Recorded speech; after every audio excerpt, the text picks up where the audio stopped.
خود رحیم النساء بھی جنید سے اتنی محبت کرتی تھیں جیسے انہوں نے اسے اپنی کوکھ سے پیدا کیا ہو، اور جنید کے دل میں بھی ان کا درجہ سگی ماں سے کم بھی نہیں رہا تھا۔ لیکن آج نبیل نے اسے یہ حقیقت یاد دلا دی تھی کہ وہ رحیم النساء کا بیٹا نہیں ہے۔ جنید کی عمر صرف 3 سال تھی جب اس کی ماں کا انتقال ہو گیا تھا، اور اس کے والد نے جب بیوہ رحیم النساء سے شادی کی تھی اس وقت وہ 4 سال کا تھا۔ سال بھر کا نبیل اس وقت رحیم النساء کی گود میں تھا۔ اس کا باپ کون تھا اور اس کی موت کن حالات میں ہوئی تھی، جنید کو یہ بات نہ تو رحیم النساء سے معلوم ہوئی تھی اور نہ کبھی اس کے باپ نے اس بارے میں کوئی ذکر کیا تھا۔ بس کبھی کبھی رحیم النساء ہی کی زبان سے کچھ ایسے فکرے ضرور نکلے تھے جن سے جنید کو اندازہ ہوا تھا کہ نبیل کا باپ کوئی اچھا آدمی نہیں تھا۔ جنید نے یہ اندازہ ہو جانے کے بعد بھی یہ کلیدنے کی کوشش کبھی نہیں کی تھی کہ نبیل کا باپ اگر کوئی اچھا آدمی نہیں تھا تو رحیم النساء نے اس سے شادی کیوں کی تھی۔ وہ ایسی کوئی بات نہیں جاننا چاہتا تھا جو اس کے اور رحیم النساء کے درمیانی فاصلے کو غیر مرئی سے مرئی بنا دیتی۔ جنید جس مکان میں رہتا تھا وہ اس کے خیال کے مطابق اس کے باپ کا ہی تھا، لیکن اس نے یہ بات بھی کبھی نہیں سوچی تھی کہ اس مکان میں نبیل کا کوئی حصہ نہیں تھا۔ اس کے خیال میں یہ مکان اب دونوں بھائیوں اور رحیم النساء کا تھا، اسی لیے فون پر نبیل سے بات کرتے ہوئے اس کی زبان پر یہ بات نہیں آ سکی تھی کہ اس مکان پر نبیل کا دعویٰ بے بنیاد تھا۔ لیکن بعد میں وہ اس خلش سے دوچار ہو گیا کہ شاید یہ مکان اس کے باپ کا نہیں بلکہ رحیم النساء کا تھا، جو اپنے مرحوم شوہر کی موت کے بعد اس کی مالک بنی تھی۔ اگر ایسا ہے تو جنید نے سوچا نبیل کو اس کا حصہ مل جانا چاہیے۔ وہ خود اس مکان سے پوری طرح دستبردار ہونے کے لیے تیار تھا۔ اس کی حیثیت اب اتنی تو تھی کہ وہ اپنے لیے دوسرا مکان خرید سکتا، نہیں تو کم از کم کرائے پر دوسرا مکان ضرور لے سکتا تھا۔ یہ فیصلہ کرنے کے بعد جنید کو بس یہ فکر رہی کہ نبیل کے اس دعوے سے رحیم النساء کو ضرور صدمہ ہوگا۔ ان سے اس بارے میں بات کرنا بھی جنید کے لیے آسان نہ ہوتا۔ دوسرے دن شام کو رحیم النساء واپس آ گئیں۔ جنید انہیں لینے کے لیے اسٹیشن گیا تھا۔ نبیل سے ہونے والی ٹیلی فونک گفتگو کے باعث اس کے دل کی دھڑکنوں کا یہ خوشگوار رنگ بھی پھیکا پڑ گیا تھا کہ رحیم النساء اقصیٰ کو اس کے لیے پسند کرنے گئی تھیں۔ اسٹیشن پر رحیم النساء کا چہرہ دیکھ کر اسے کچھ عجیب سا لگا۔ ان کے چہرے پر کچھ ایسے تاثرات تھے جیسے ان کی باندھی ہوئی کوئی امید یکایک ٹوٹ گئی ہو، جیسے کوئی غیر متوقع حادثہ ہوا ہو۔ جنید کی ہمت نہیں ہو سکی کہ وہ ان سے فوری طور پر کوئی سوال کر سکتا۔ کار میں واپس گھر لوٹتے ہوئے بھی وہ چپ رہا۔ یہ سکوت خود رحیم النساء نے توڑا۔ یہاں سب کچھ خیریت ہے نا؟ انہوں نے پوچھا۔ جی ہاں اماں، جنید نے جواب دیا۔ تم چپ چپ سے نظر آئے تھے اس لیے پوچھ بیٹھی، رحیم النساء نے کہا۔ جنید یہ جواب دینے کی ہمت نہ کر سکا کہ اس کی خاموشی تو انہی کے چہرے پر نظر آنے والے تاثرات کا رد عمل تھی۔ گھر پہنچنے کے بعد بھی رحیم النساء نے اپنی بہن زیب النساء اور اپنی بھانجی کے بارے میں کچھ نہیں کہا۔ البتہ اسٹیشن سے گھر تک کے راستے میں جنید نے یہ ضرور محسوس کیا تھا کہ رحیم النساء اس بارے میں کچھ کہنا تو چاہتی تھیں مگر کسی وجہ سے ان کی ہمت نہیں ہو سکی تھی۔ آخر ایسی کیا بات ہو گئی ہے وہاں؟ جنید گھر آنے کے بعد بھی سوچتا رہا۔ رات کے کھانے کے بعد رحیم النساء اسے اپنے کمرے میں لے گئیں۔ غالباً وہ زیادہ دیر تک اپنی زبان بند نہیں رکھنا چاہتی تھیں، لیکن وہ یہ بات گھر کی ملازمہ کے سامنے جنید سے کہنا نہیں چاہتی تھیں۔ جنید کو اپنے قریب بٹھا کر وہ کچھ توقف سے بولیں، اقصیٰ مجھے پسند آ گئی ہے جنید، لیکن وہ کچھ کہتے کہتے رک گئیں۔ جنید استفہامیہ نظروں سے ان کی طرف دیکھتا رہا۔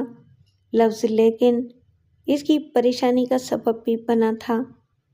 رحیم النساء پھر کچھ دیر رک کر کھوئے کھوئے سے انداز میں بولی، تم نے اپنی باتوں سے مجھے اتنا اعتماد دے دیا تھا کہ میں زیب النساء سے رشتے کی بات بھی چھیڑ بیٹھی، لیکن اس نے یہ کہہ کر مجھے بہت مایوس کیا کہ وہ 2-1 دن سوچ کر جواب دے گی۔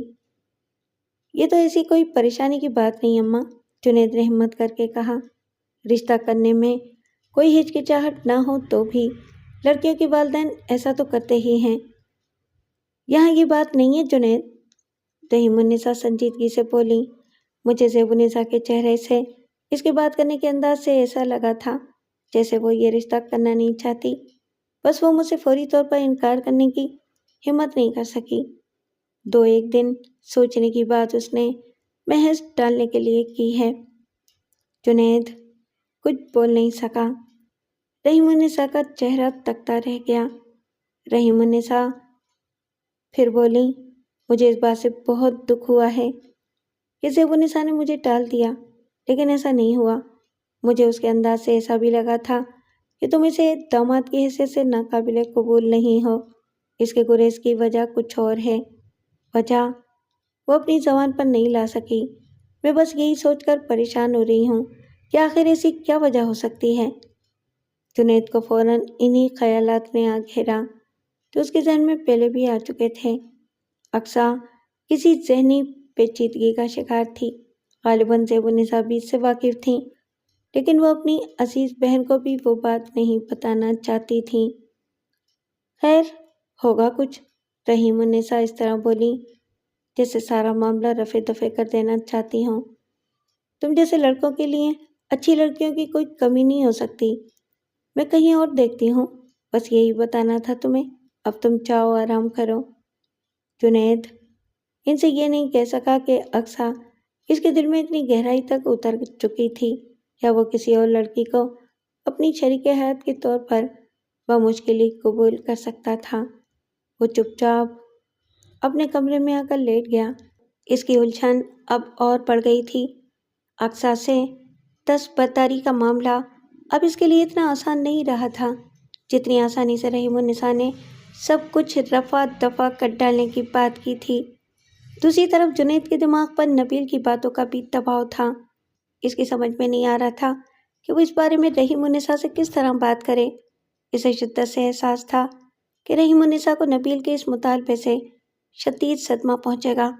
جنید نہیں چاہتا تھا کہ ایسا ہو، لیکن نبیل کا انداز اور اس کی باتیں ظاہر کر چکی تھیں کہ وہ حد درجہ گستاخ ہو چکا تھا۔ وہ جس طرح جنید سے بات کر چکا تھا، اسی طرح رحیم النساء سے بھی بات کرتا۔ اس سے رحیم النساء کو اور زیادہ صدمہ ہوتا۔ انہی الجھنوں میں کسی وقت جنید کی آنکھ لگ گئی۔ دوسرے دن اپنے دفتر میں بمشکل ہی یکسوئی سے کام کر سکا۔ نبیل اور اقصیٰ کے معاملے بار بار اس کے دماغ میں سر اٹھاتے تھے اور وہ بار بار انہیں دماغ سے جھٹک جھٹک کر اپنے کام پر توجہ مرکوز کر پاتا تھا۔ دفتر سے واپسی پر اس نے ان دونوں معاملوں پر پوری توجہ دی۔ گھر پہنچنے تک وہ اقصیٰ کا معاملہ تو سلجھا نہیں سکا، لیکن نبیل کے معاملے میں اس نے فیصلہ کر لیا کہ اس جھگڑے کو وہ اپنے ہی طور پر نمٹانے کی کوشش کرے گا۔ رحیم النساء سے یہ چھپانا ضروری تھا کہ نبیل کے تیور گستاخانہ ہو چکے تھے۔ جنید جس وقت گھر میں داخل ہوا، رحیم النساء بڑے کمرے میں ٹیلی فون کا ریسیور کان سے لگائے بڑے غصے میں کہہ رہی تھیں، یہ بات مجھے کل ہی بتا دیتی زیب النساء تو زیادہ اچھا تھا۔ تم اندازہ نہیں لگا سکتی کہ میں کل سے اب تک کتنی اذیت میں رہی ہوں۔ جنید دروازے ہی میں ٹھٹک گیا۔ رحیم النساء اس سے بے خبر تھیں۔ دوسری طرف سے کچھ سننے کے بعد انہوں نے کہا، اچھا خیر، میں تم سے جو وعدہ کر چکی ہوں اس پر قائم رہوں گی۔ اس کا یقین تو تمہیں ہونا ہی چاہیے۔ باقی باتیں ہم کل کریں گے۔ میں صبح کی ٹرین سے آ رہی ہوں۔ ہاں، اچھا، خدا حافظ۔ رحیم النساء نے ریسیور رکھ دیا۔ اسی وقت جنید آگے بڑھا۔ رحیم النساء نے اس کی آہٹ سنی تو اس کی طرف دیکھا۔ جنید نے انہیں سلام کیا۔ جیتے رہو، رحیم النساء مسکرائیں۔ جنید کو تعجب ہوا کہ رحیم النساء نے اپنے چہرے کے تاثرات بڑی تیزی سے تبدیل کیے تھے۔ وہ جنید پر ظاہر نہیں کرنا چاہتی تھیں کہ ٹیلی فون پر اپنی چھوٹی بہن سے بات کرتے ہوئے وہ کسی وجہ سے مشتعل بھی تھیں۔ ابھی زیب النساء سے بات کر رہی تھی میں، وہ بڑے خوشگوار انداز میں بولی، خود اسی نے فون کیا تھا۔ بات تمہاری ٹھیک ہی نکلی۔ زیب النساء نے رسمانی سوچنے کی مہلت مانگی تھی مجھ سے۔ وہ اقصیٰ سے تمہارے رشتے کے لیے تیار ہے۔ وہاں میاں سے بھی بات ہو چکی ہے۔ وہاں میاں بھی بہت خوش ہیں کہ انہیں تم جیسا داماد مل رہا ہے۔ میں کل ہی جا کر سارے معاملات طے کر لوں گی۔ تم مجھے ٹرین کا ٹکٹ لا دو۔ جنید کے لیے یہ بڑی مسرت انگیز خبر تھی کہ اقصا سے اس کا رشتہ طے پا گیا تھا، لیکن اس کی الجھن بہت بڑھ گئی تھی۔ وہ اندازہ بھی نہیں لگا سکتا تھا کہ رحیم النساء مشتعل کیوں ہوئی تھیں۔ وہ کیا بات تھی جو زیب النساء نے انہیں ٹیلی فون پر بتائی تھی، اور رحیم النساء نے ان سے کس بات کا وعدہ کیا تھا۔ وہ فوراً جا کر صبح کی ٹرین کا ٹکٹ لے آیا۔ بہت جلدی میں کرنا پڑے گی تمہاری شادی، رحیم النساء مسکراتے ہوئے بولی۔ وہاں میاں زیادہ دن نہیں رک سکتے، کم بخت ملازمت ہی ایسی ملی ہے انہیں کہ وہ زیادہ دن کی چھٹی نہیں لے سکتے۔ خالہ سے باتیں کیا ہوئی تھی اماں؟ جنید نے ہمت کر کے پوچھا۔ بس یہی بتا رہی تھی کہ وہ میرے آنے کے بعد اس نے وہاں میاں سے مشورہ کیا تھا۔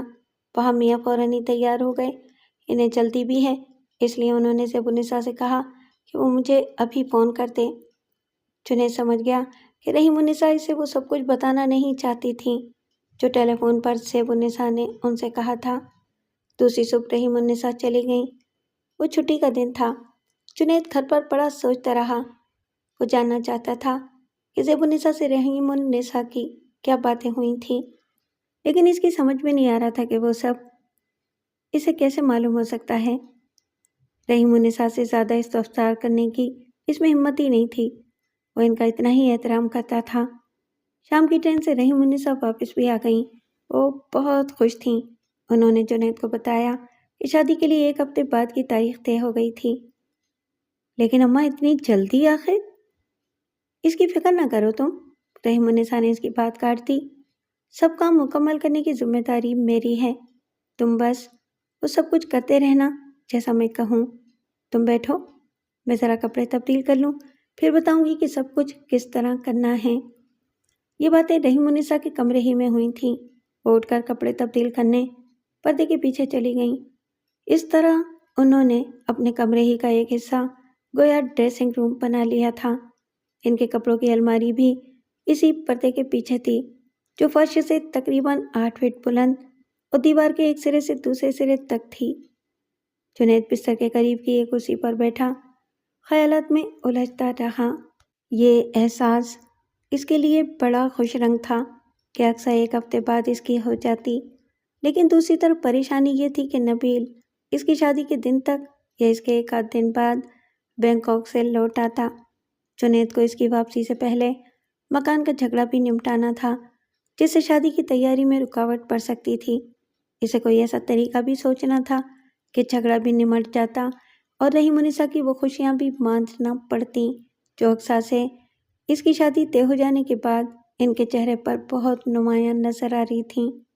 رحیم النساء کپڑے تبدیل کر کے پردے سے باہر آئیں اور بستر پر بیٹھ کر کہنے لگیں، تیاری اس طرح کرنا ہوگی جنید کے۔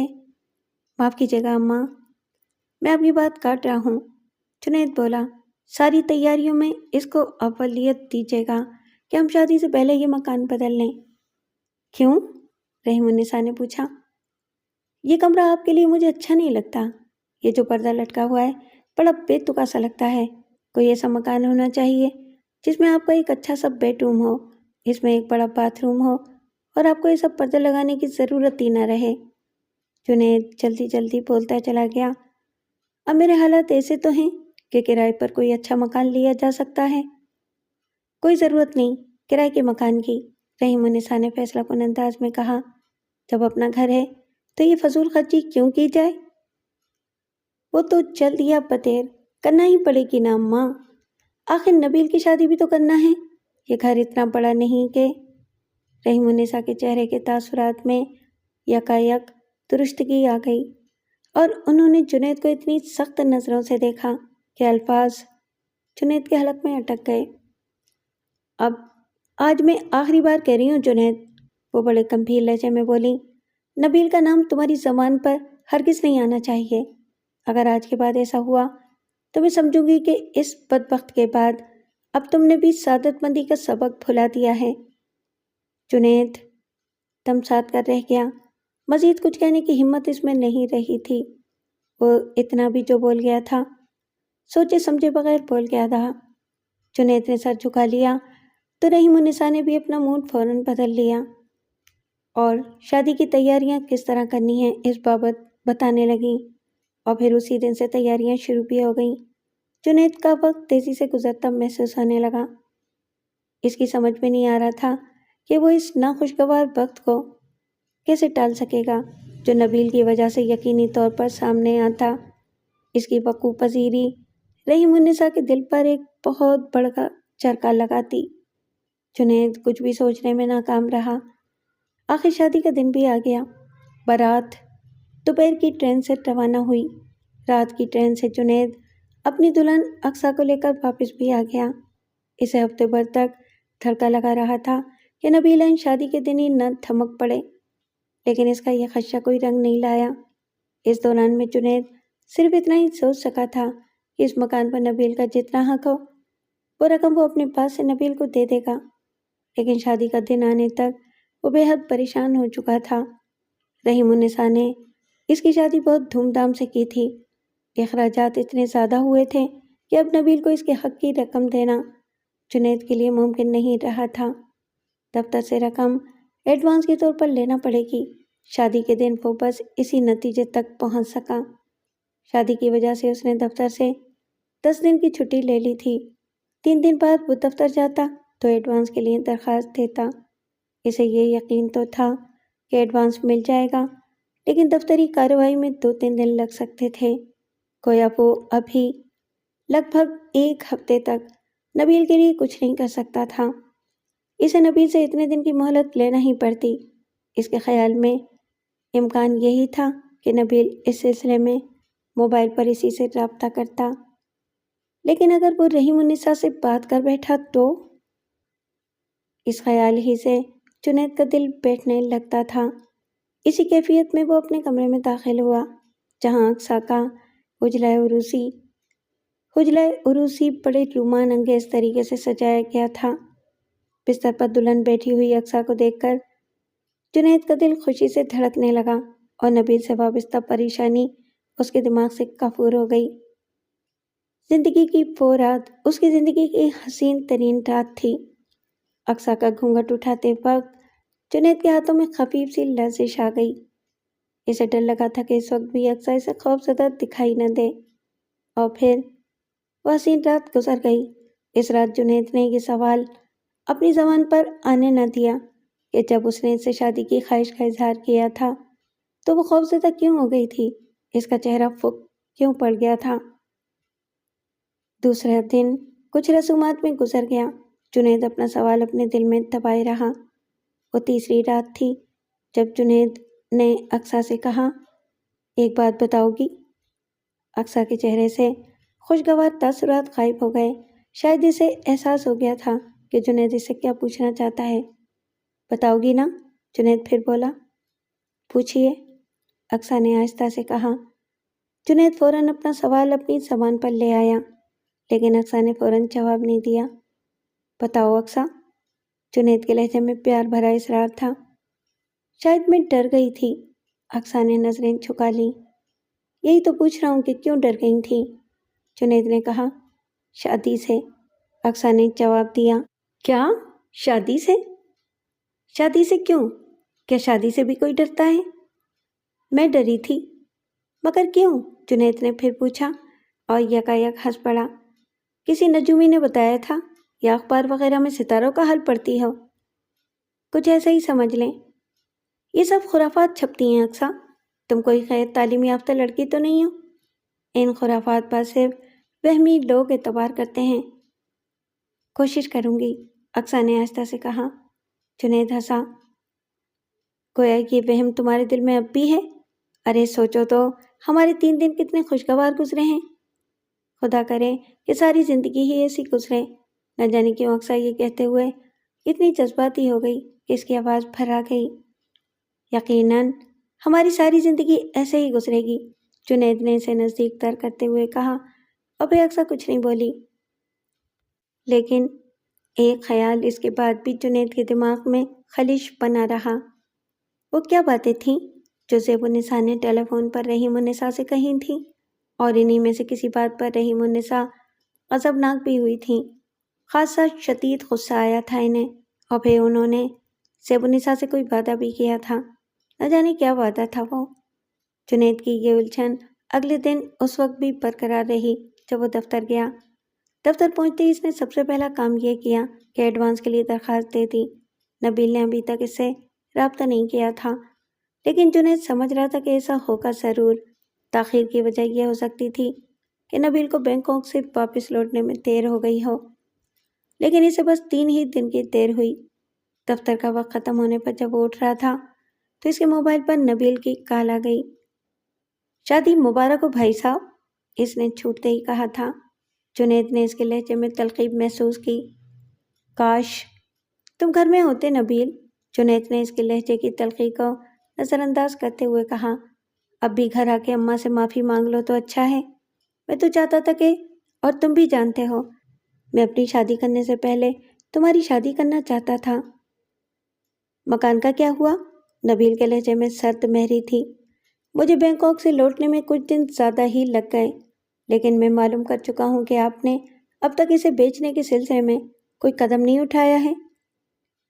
مجھے 2-4 دن کی مہلت اور دے دو نبیل، جنید نے جلدی سے کہا، اور اماں سے تو اس سلسلے میں بات بھی نہ کرنا۔ جب آپ اتنے دن میں کچھ نہیں کر سکے تو 2-4 دن میں کیا ہو جائے گا؟ میں نے اپنے دفتر سے ایڈوانس کے لیے درخواست دے دی ہے، اس میں 2-4 دن لگ سکتے ہیں۔ میں نے کہا تھا کہ مجھے آپ سے بھیک نہیں لینی۔ یہ مت سمجھو، جنید نے کہا، پھر بولا، تمہیں اس سے تو غرض نہیں ہوگی نا کہ خریدار کون ہوگا؟ کیا مطلب؟ مجھے مکان کی قیمت کا اندازہ تو ہے، لیکن کل میں کسی ایجنٹ سے مل کر اس کی صحیح قیمت معلوم کر لوں گا۔ مجھے معلوم ہو جائے گا کہ اس رقم میں میرا اور اماں کا حصہ کتنا ہے۔ باقی جو رقم ہوگی وہ تمہیں دے کر میں مکان اپنے اور اماں کے نام کروا لوں گا۔ تو آپ بننا چاہتے ہیں اس کے مالک؟ نبیل نے تنزن کہا۔ میں صرف یہ چاہتا ہوں کہ اماں کو دکھ نہ ہو نبیل، میں ان کے علم میں نہیں لانا چاہتا کہ تم اپنا حصہ لینا چاہتے ہو۔ ٹھیک ہے، مجھے اس پر کوئی اعتراض نہیں ہے، نبیل نے کہا۔ جنید نے اطمینان محسوس کیا۔ اسے ڈر تھا کہ نبیل اسے شاید مکان کا مالک بنتے ہوئے نہیں دیکھنا چاہے گا۔ آپ رقم کا بندوبست کر رکھیں، نبیل نے کہا۔ مجھے کچھ دن کے لیے پھر باہر جانا ہے، میں جب بھی لوٹوں مجھے رقم فوراً مل جانی چاہیے۔ بالکل بالکل ایسا ہی ہوگا، جیسا تم چاہتے ہو۔ ہاں، ایک بات میں تم سے کہنا چاہتا ہوں، تم باہر کب جا رہے ہو؟ کیوں؟ اس سے کیا غرض آپ کو؟ میں تم سے ملنا چاہتا ہوں نبیل۔ ناصب بننے کے لیے؟ نبیل کا لہجہ پھر تنزیہ ہو گیا۔ یہی سمجھ لو، لیکن اس کا یہ مطلب نہیں ہے کہ میں تمہیں تمہارا حصہ نہیں دینا چاہتا، وہ تو تمہیں ہر حال میں مل جائے گا۔ بس تو ٹھیک ہے، جب میں اپنا حصہ لینے گھر آؤں گا تو ملاقات بھی ہو جائے گی۔ یہ تو ٹھیک نہیں رہے گا نبیل، جنید پھر جلدی سے بولا، اس طرح اماں بھی واقف ہو جائیں گی۔ میں انہیں یہ صدمہ نہیں پہنچنے دینا چاہتا۔ مجھے اس پر قطعاً اعتراض نہیں ہے کہ تم گھر آؤ گے، میں تو چاہتا ہوں کہ تم آؤ۔ تم اپنا حصہ لینے کے بعد بھی گھر آ سکتے ہو، اور اگر تم آؤ گے تو مجھے خوشی ہوگی۔ تو یہ معاملہ کیسے ہوگا؟ کیا آپ کاغذات پر میرے دستخط نہیں کروائیں گے؟ یہ رسمی کارروائی کسی اور جگہ بھی ہو سکتی ہے۔ بات کرنے کے لیے میرے پاس وقت نہیں ہے، آپ جلدی رقم کا بندوبست کر لیں۔ ممکن ہے کہ مجھے زیادہ دن نہ لگیں اور میں 2-4 دن میں ہی واپس آ جاؤں۔ تو پھر جنید کچھ کہتے کہتے چپ ہو گیا، کیونکہ دوسری طرف سے رابطہ منقطع کیا جا چکا تھا۔ جنید نے ایک طویل سانس لی اور موبائل بند کر کے اپنی جیب میں ڈال لیا۔ گھر جاتے ہوئے وہ سوچتا رہا کہ رسمی کارروائی کے لیے وہ نبیل کو اس پر کسی نہ کسی طرح آمادہ کر ہی لے گا کہ ان کی ملاقات گھر کے علاوہ کسی اور جگہ ہو۔ وہ ہر قیمت پر رحیم النساء کو اس صدمے سے بچانا چاہتا تھا۔ جب وہ گھر پہنچا تو اس نے دیکھا کہ اقصیٰ بڑے کمرے کی صفائی میں مصروف تھی۔ ارے ارے، یہ کیا کر رہی ہو؟ جنید کے منہ سے نکلا۔ تو کیا اب میرے ہوتے ہوئے بھی یہ سب کچھ خالہ اماں ہی کریں؟ اقصیٰ نے کہا۔ وہ شادی سے پہلے بھی رحیم النساء کو خالہ اماں ہی کہتی تھی۔ گھر میں ملازمہ تو ہے نا اقصیٰ؟ وہ بیچاری اب بہت بوڑھی ہو گئی ہے۔ آپ کیا سمجھتے ہیں جنید؟ کیا ٹھیک سے صفائی کرنا کوئی آسان کام ہے؟ یہ جو دیوار پر تصویریں یا ڈیکوریشن کی چیزیں لگی ہوئی ہیں، ان پر خاصی گرد تھی۔ لیکن مجھے نہ روکیے جنید، اقصیٰ نے اس کی بات کاٹی۔ سب رسمیں تو ہو چکی، اب مجھے گھر کا سب کام دیکھنا ہی ہوگا۔ خالہ اماں سے میں اجازت بھی لے چکی ہوں۔ اچھا، جنید نے ہتھیار ڈال دیے۔ اماں اجازت دے چکی ہیں تو میں اب کیا کر سکتا ہوں؟ بس ایک کام کر دیجیے میری خاطر، اقصیٰ مسکرائی۔ وہ کیا؟ اقصیٰ نے دیوار سے لٹکی ہوئی بندوق کی طرف اشارہ کیا۔ بس اس کی صفائی آپ کر دیں، مجھے تو ڈر لگ رہا ہے اسے ہاتھ لگاتے ہوئے۔ خالہ اماں نے بتایا تھا کہ یہ بھری ہوئی بھی ہے۔ ہاں وہ تو ہے، جنید مسکرایا، یہ خالی تو اب بھی نہیں رہتی، حالانکہ اب اس کی ضرورت نہیں۔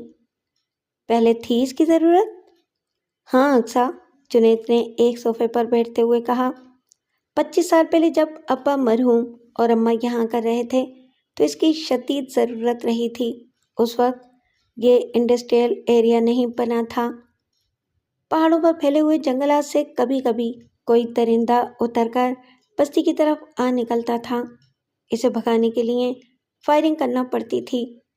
اس طرف جتنے بھی مکانات بنے ہوئے تھے اور بنے ہوئے ہیں، ان میں رہنے والے سبھی لوگ اپنے پاس بندوقیں رکھا کرتے تھے۔ شاید اب بھی رکھتے ہوں، لیکن انڈسٹریل ایریا اب اتنا پھیل چکا ہے کہ یہاں رہنے والے محفوظ ہو گئے ہیں۔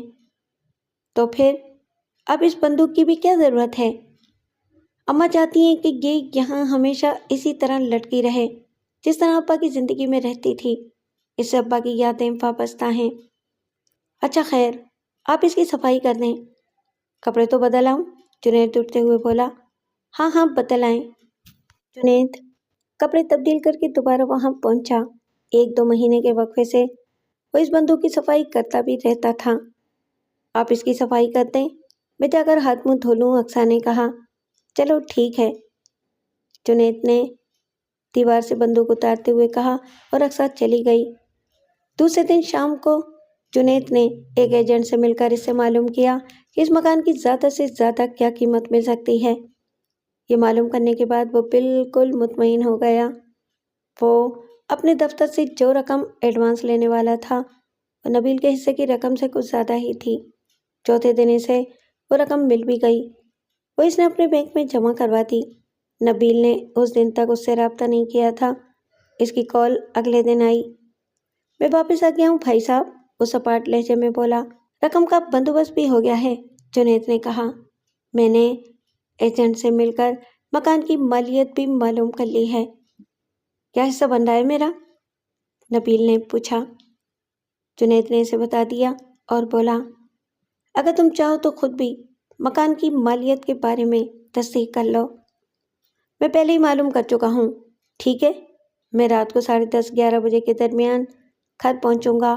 آپ رقم اور وہ کاغذات تیار رکھیے گا جن پر مجھ سے دستخط لینا ہوں۔ سب کچھ تیار ہے نبیل، جنید نے کہا۔ رقم بینک میں ہے، وہ میں ابھی نکلوا لوں گا، لیکن میں نے تم سے کہا تھا کہ یہ سب کچھ ہم گھر کے علاوہ کسی اور جگہ کریں گے۔ میں گھر ہی آؤں گا، نبیل نے مضبوط لہجے میں کہا۔ اماں سے میں یہ بات چھپانا چاہتا ہوں نبیل، پلیز، کیا تم میری اتنی سی بات نہیں مانو گے؟ اماں کو میرے آنے کے بارے میں نہ بتائیے گا۔